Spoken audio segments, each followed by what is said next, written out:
Welcome to Vienna, which is a city that, as a matter of fact, does not like noise.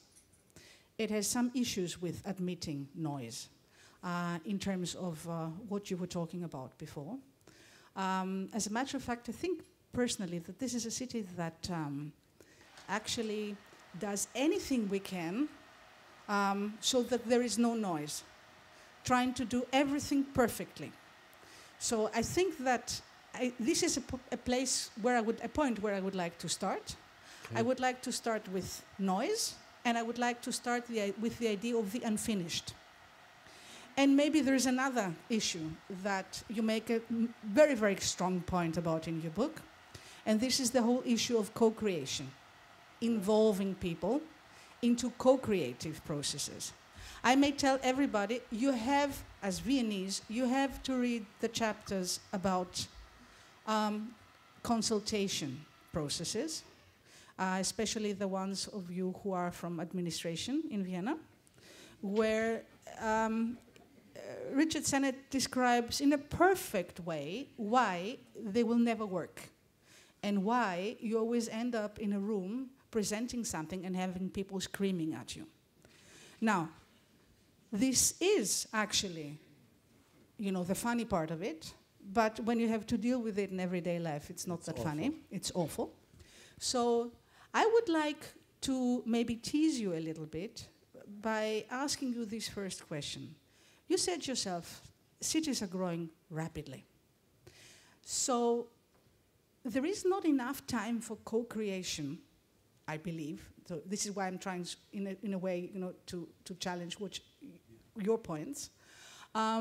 Because in many, many cases, you have to provide social or affordable housing for so and so many thousand people per year, which means density, which means trying to involve people that will not even agree necessarily that you need to build anything else, will not even agree that the city is not already built and finished, and this is where we should stop building for other people, newcomers, right? So what are your thoughts on this? Many, thank you. Well, I'll answer your question in two parts. One has to do with the question of pressure of numbers, which, as you say, means that you can't pursue the line of Jane Jacobs, which is slow growth. That's what she believes in. The solution that I personally favor to that is one in which certain kinds of infrastructure are not co-produced at all. And it seems obvious that an electric grid, for instance, or a sewer system is not something that you can have negotiations about. There are technical systems that need to be planned and planned for the whole. And they need to be built in the open system way, which is that there is a surplus of delivery. That is, you have redundant systems, which is something I didn't get into. Where I think this problem involves people is that when we get above the ground, how to build housing and how to build things like schools or clinics if you're in the developing world. How is that going to, how are you going to actually create things of that sort? And there I think that decentralizing resources so that localities can determine what's above the ground, that there's an opportunity in that domain for a more co-productive way of working. I'll explain to you just briefly my own way of doing this. It's not everybody's, but it's how I do co-production, which is the trick about this, as you all know, is that most ordinary citizens don't know what's possible. So they always revert to the traditional forms because that's what they know. So when we've worked on housing projects, for instance, like the one I showed you, what the role of the planner is to propose 3 or 4 different alternatives for housing. We usually work, I tell you very specifically, we use styrofoam models. We never use screens. We use as big styrofoam models as we can. We put them on planks so people can walk around them. We explain what the differences are between the 3 or 4 models. And then we say, you now have to decide, and good luck to you because we're leaving. And we've done this in Medellin. We've done it, it particularly works well in Latin America. And say, what do you mean you're leaving? What's the best one? And the answer is, there is no one best one, but you have to decide on balance which is best for you. And that's not a decision we can make for you. And that is empowering, and it's also, there's noise in the sense that it's impossible to get a kind of perfect answer for people as well as for us. But the main point for us is that's what co-production is about. Not presenting to the public a plan on a set of screens where the images flip over one after another and people sit there like, my God, what's this all about? I don't understand any of this. And they're treating me shoddily, you know? But something where you actually empower people to do the kinds of building that they're going to have to live with. Now, that's just a technique I've used. It can be done, Brazilians have been brilliant at using high-tech and big data so that you can involve not small numbers of people, but you can actually involve communities of 60, 75, even 80,000 people who they do see things on screen, but they're able to vote with each other, and the planner can do the same exit, which is, it's yours, you decide which of these you want. And the only constraint on this is you have to reach a decision, otherwise the money will disappear. And it's a very good constraint. It disciplines the mind. So that's how I personally like to practice co-production. It means that we, as professionals, have a role, because we can see alternatives which people don't, but ultimately the production of the space is going to be the people themselves. But when we're thinking co-production, and well, let's say intensive citizen involvement, yeah. Do you think there is a difference between people, let's say, like in Medellin, where 30 years ago, 40 years ago, they knew they had to change things. Everybody knew that something had to change. And everybody was open thus to the idea of change. And also because there were so pressing social, cultural, economical issues, you name it. So is there a difference between, let's say, working together with people that are facing severe issues and saturated people? Yeah. Maybe share your thoughts about this. And you mean the difference between them and us?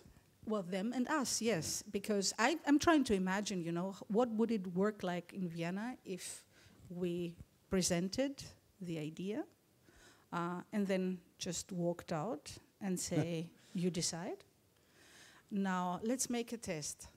Who believes here that they would come out of the room and they would most probably have halved the number of social housing units that are going to be built? I believe it. So it is about density in the end, and it's about scale, and it's about pace. And it's also about class. Yes, so this is where I would like to hear your thoughts about it. Okay. Well, this is the argument I make in the book, that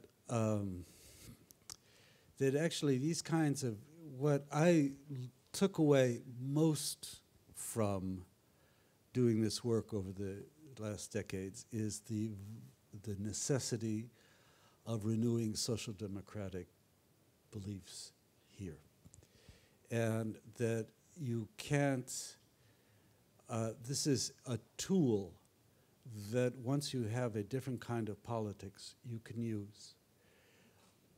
People in the developing world who are very poor do what I'm talking about of necessity, as you say. But here, what I'm talking to, it goes hand in hand with I would say, an idea of social democratic practice with an emphasis on democracy.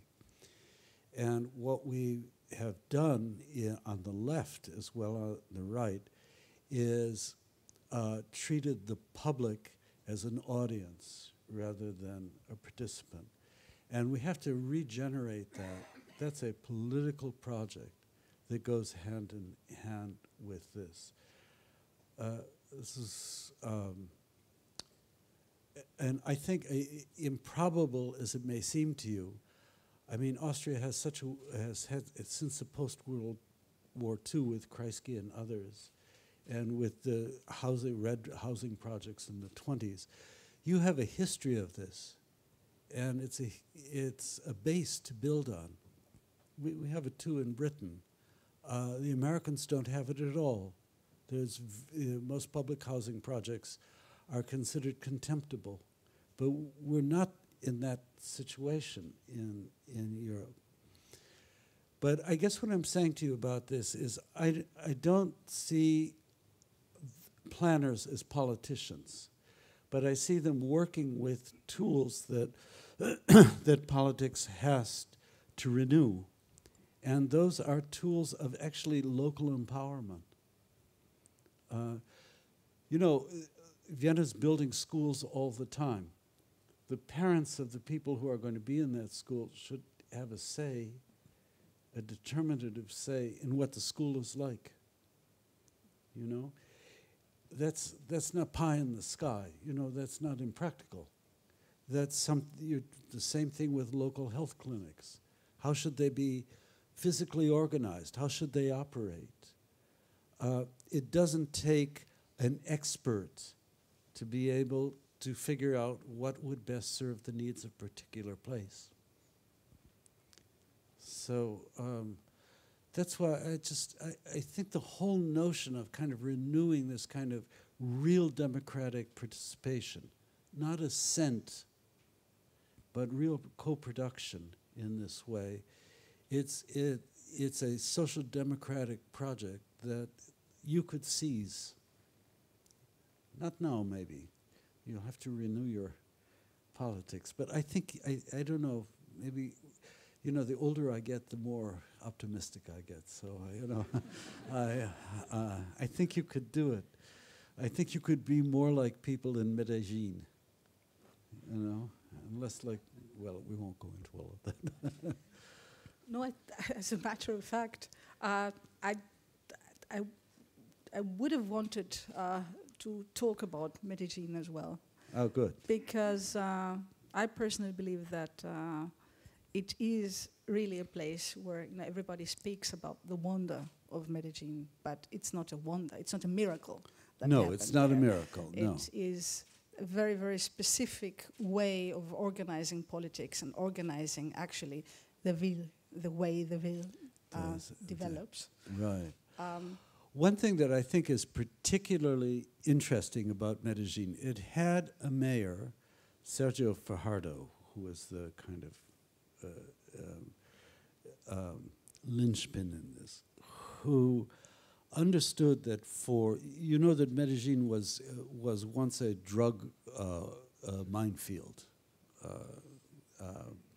It was virtually impossible to live in. And he did something which may seem to you crazy, which is he said, for people to take ownership over a place and protect it, they have to have something worth owning.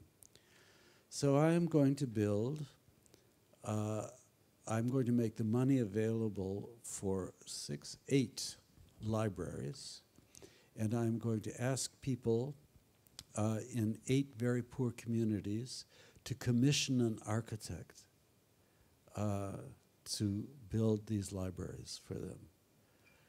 And people said, "What is this? You know, it's people, machine guns at night. What's it with the library?" It had a transformative effect in a way, because parents with children suddenly began to see that there was something that they could make of value in their communities, that they weren't barren places in need of protection, but they were also places that they could take ownership in that basic sense of. And it was a small gesture, but an important gesture to people in Medellin. Each of the communities got to choose their own architect, using the kind of physical display of alternatives that I've described. I learned from him a great deal about this. So people could walk around and see what different kinds of libraries were like, what the positives and negatives were in terms of their children and so on. And that's a way of I mean, it's the most important thing in very poor communities is getting people to feel that it's theirs. And so that's what this strategy that I'm describing is like. Why couldn't we do that here? Give people a sense of ownership. I mean, you could assume that they're so sunk in chauvinism that they're incapable of this, which would be to give everything to the extreme right. Or you could treat them as though they were more dignified, and they might rise to the occasion. They might become more like Colombians in Medellin. You know, they might elevate themselves. We've just given in to this notion that basically people don't want to live with people who are unlike themselves. And that's the end of social democracy. We should make them ashamed or ignore that kind of thing rather than feel we have to understand it, we have to sympathize with where they're coming from and so on. Nonsense. It's nonsense. We should assume that people here are just as capable of acting in a dignified manner as people are who are very poor in very poor circumstances. That's my view. In the last chapter of your book concerning the ethics, yeah. You are, well, I understood it in a way that you're a little bit reluctant against the notion of identity.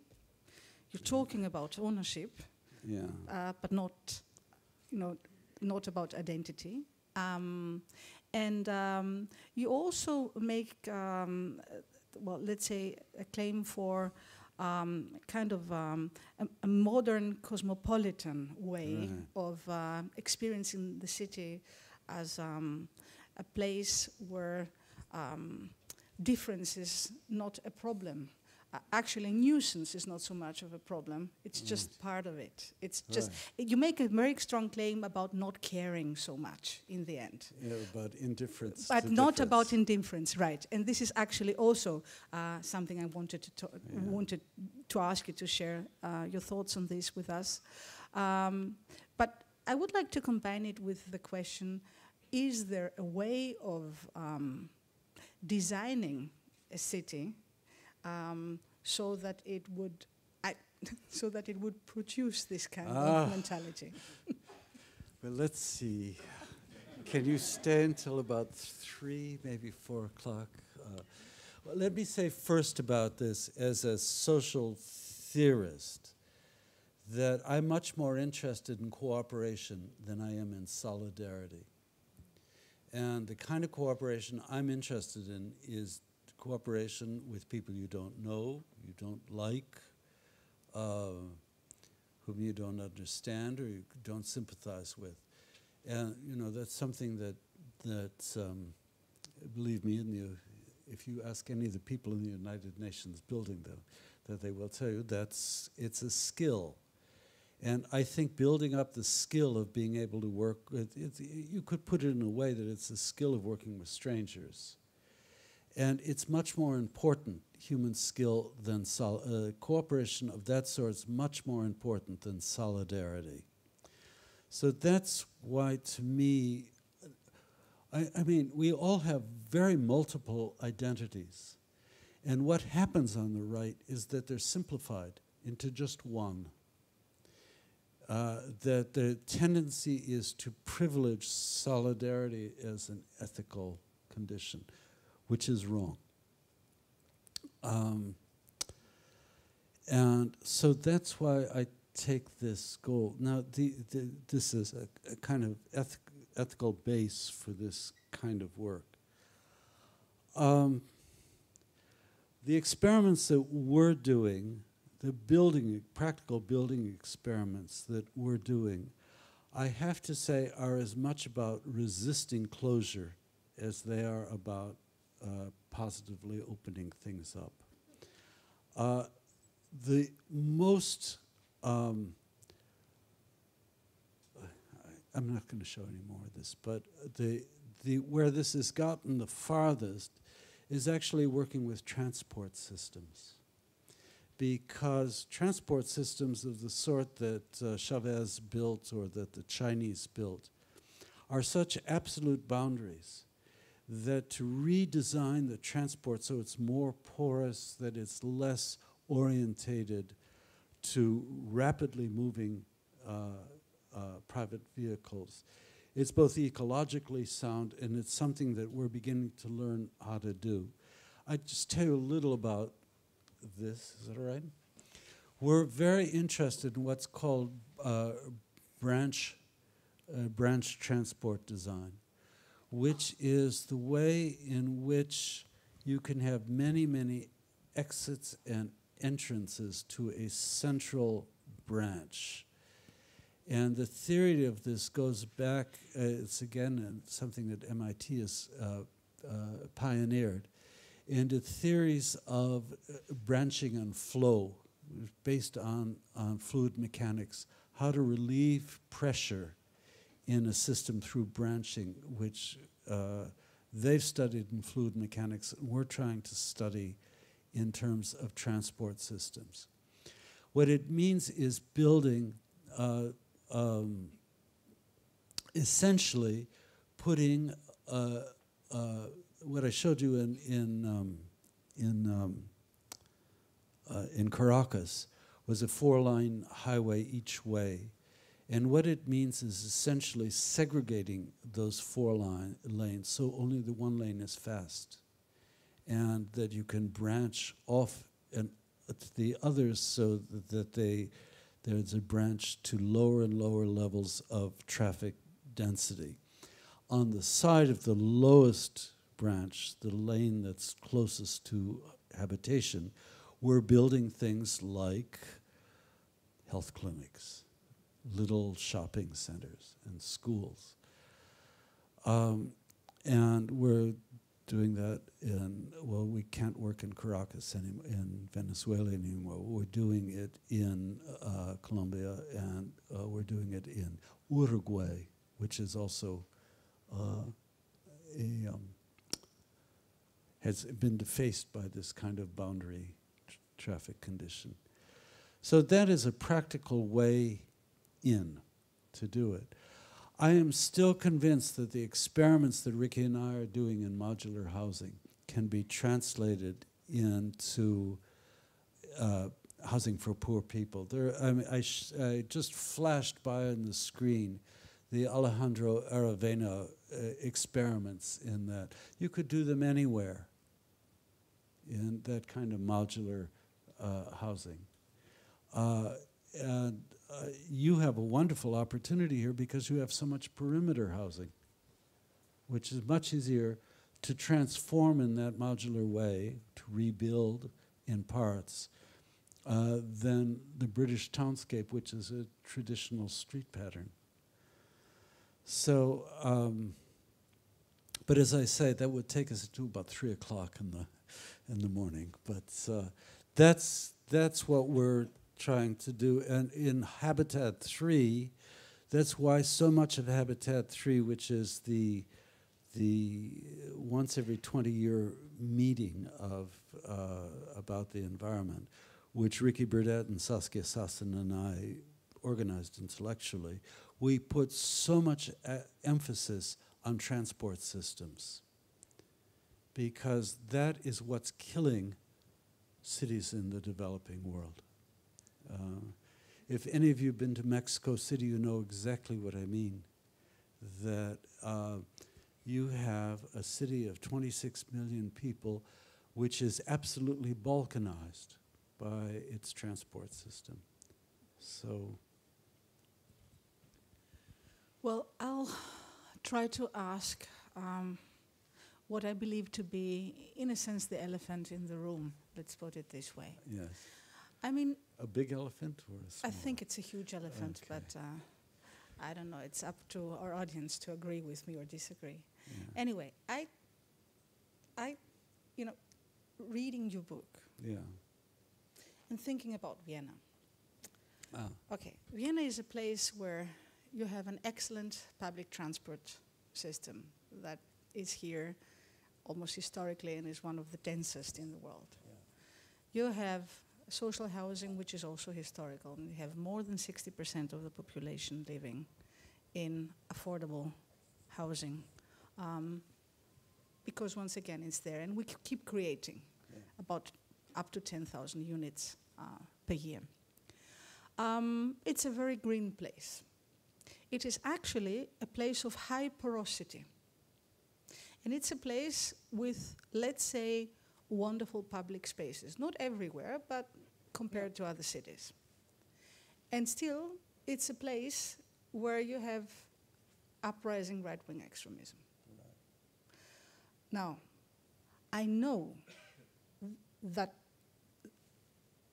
there is no specific way to build a city to deal with this. But still, the question that arises, is what is it that you think when we think about the ville? What is it that you would tell us, who are different people, who are planners here, administration, politicians? It is an issue, of course, that is in the back of our minds, of almost everybody. Is there one thought that you have on this that you would like to share with us? I have 3. Is that okay? The first is, look, my crystal ball is very cloudy, but the one thing I know about this right-wing surge is that it is a recipe for economic and social decay. And that the more you become involved in trying to pet this elephant or train it, the more you will have as a society, you will begin to decay. I was saying with the issue of automation, for instance, dealing with the elephant, it means that you're not dealing with something which is, I hate this metaphor, a bigger elephant, much more threatening long term. So my real feeling about this is that societies which turn right for good are also societies which, like Hungary, probably are going to fade. They'll be less sustainable, their economies will unravel, certainly their political life will end, but as we see in Hungary, there's an enormous brain drain of people leaving the country and so on. I know this in Britain, that Brexit, which was very strong for people, has been a self-inflicted wound. And we fortunately in Britain, It was a momentary impulse. Now people are regretting it. But we're in the hands of these extreme right-wing politicians. So that's the first thing I'd say to you about this, that this is, the more attention you pay to this, the more attention you're paying to the conditions for what is going to be social decay. My own feeling about this, and I say this to you more as a diplomat than as an urbanist, is that when you're faced with something that is really ugly, that the way to deal with it is, in a way, to talk around it. If you talk to people about, how racist they are, then you're having a discussion about their racism. If you talk about other aspects of their lives, and when they say, oh, but I'm a racist, I don't want to talk about that, I say, I don't want to talk to you about your racism. I want to talk to you about something else. That you bring people along. When I worked in the Middle East, I had this all the time with people. You have to work around I had it with the Israelis, who are quite racist in their own way. You have to work around it. So I would say leave the elephant alone.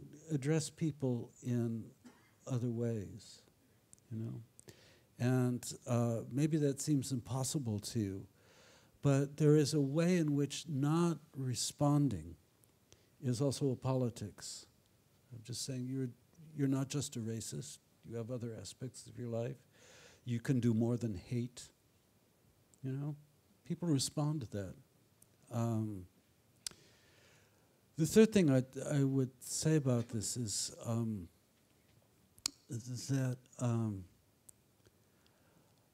it's this is a subject about Brexit, probably not too interesting to you, but it's that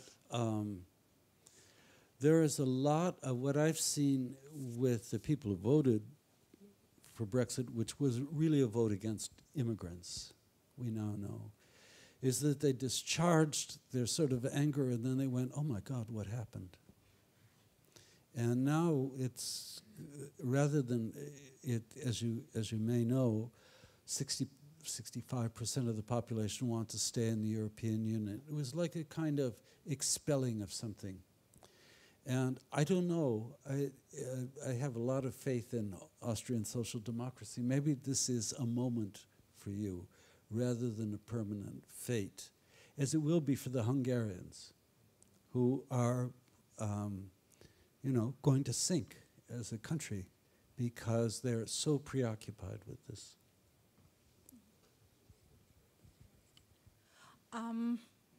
Now, returning to the book. Let's see, how much time have we left? We have 5 minutes, right? Good.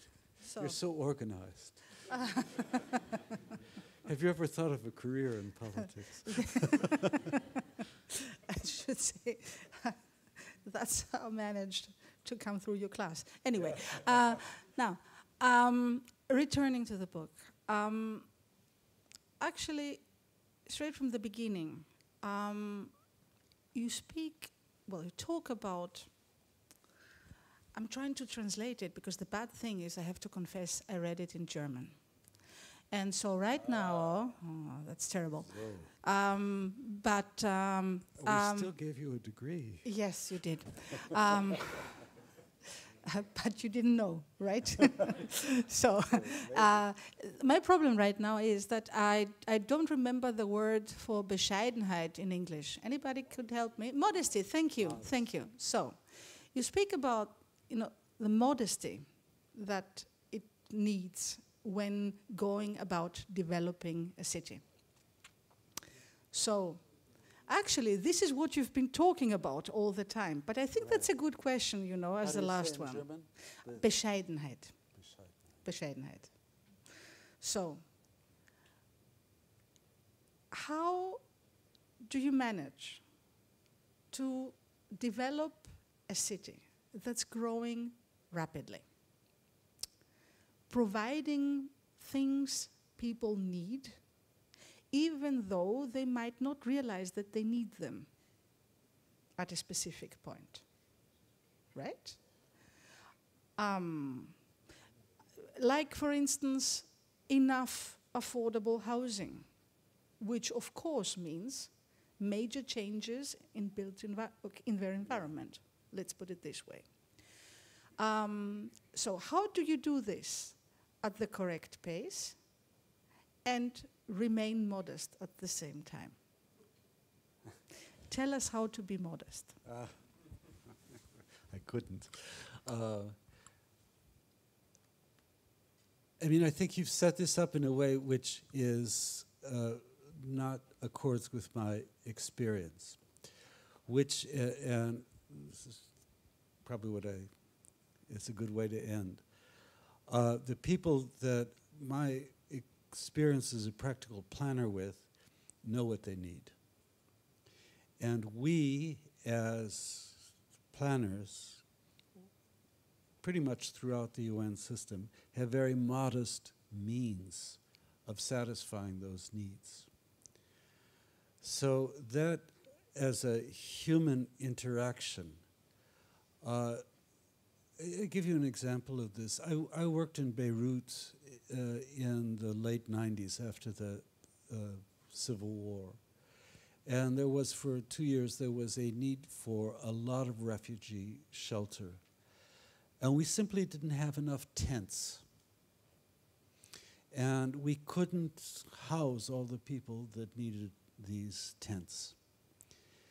And the only way that we could work with people who had this absolute need and we were unable to satisfy was to say to them, we're limited people, you know. This is what we have. We'll work with you to decide who uses the tents when. We had to work with these groups about who would sleep in them.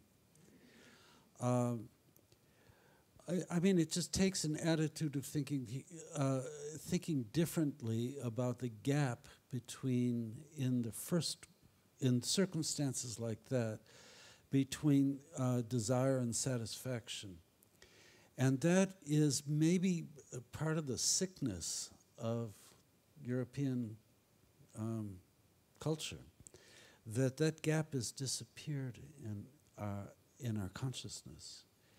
But when I think about that as a planner, I know that without that attitude that, you know, I'm not going to be able to deal with this, I'm going to disappoint people, I don't understand all of that, that is a way of humanizing a situation which otherwise would breed incredible anger and violence against us as targets. Why aren't you taking care of us?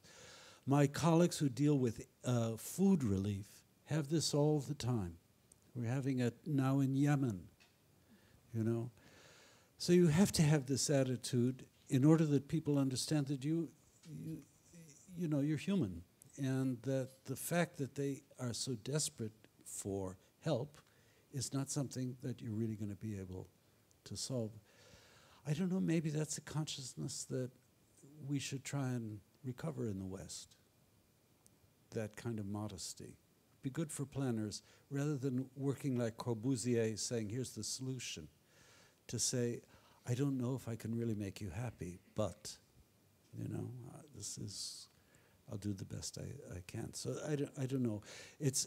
Your question is a question that in the circumstances where I've worked, without modesty, you're doomed. Because there are situations much more extreme than we are here. Well, thanks a lot. I will use the last 3 minutes or so that I have. First of all, to thank you in the name of us all. And second of all, to dare something. Because, you know, it's an evening where I'm supposed to ask and you're supposed to answer, right? Which you did. I don't get to ask. But you didn't get to ask me anything. You could have. I will. Not tonight. This is very clever. You've learned something from Britain, which is delay. But I will use my closing statement, let's put it this way, to maybe invite you all to, first of all, take the time and read the book. You can read it in English, you can read it in German. It's an excellent translation, as a matter of fact. And it's a book about many things you talked about in your presentation. What I found deeply moving is that it's a book about porosity, it's a book about inclusion, it's a book about hearing noise. I was very, very glad that you talked about it in the presentation. Allowing for noise. Realizing that noise is something natural, that is there. It is, well, let's say, part of a city, and it's part of any process. So allowing for the system to realize that noise and hearing noise is the only way we can actually develop the system further and repair it and mend things is a very, very brilliant idea, which moved me deeply once again, because most of us have, first of all, an attitude of doing things so perfectly that there is no noise, and after that, when the noise comes, of course we tend to kind of say it is not supposed to be there. Okay, this is a wonderful chapter about this in the book. So allowing for noise, and what I find even more fascinating is allowing for the unfinished, for improvisation, for the informal when developing a city, which is also something that I find a very special idea when it comes to developing cities, because we also all tend all the time to try to produce the perfect neighborhood, the perfect urban quarter, the perfect city, the perfect space. But learning to cope with the unfinished and allowing for co-creation is, in the end, maybe modesty. And the mindset you need so that you can live and let be without being ignorant. You should have written my book. Well, thanks. Well, thank you. Thank you for inviting me.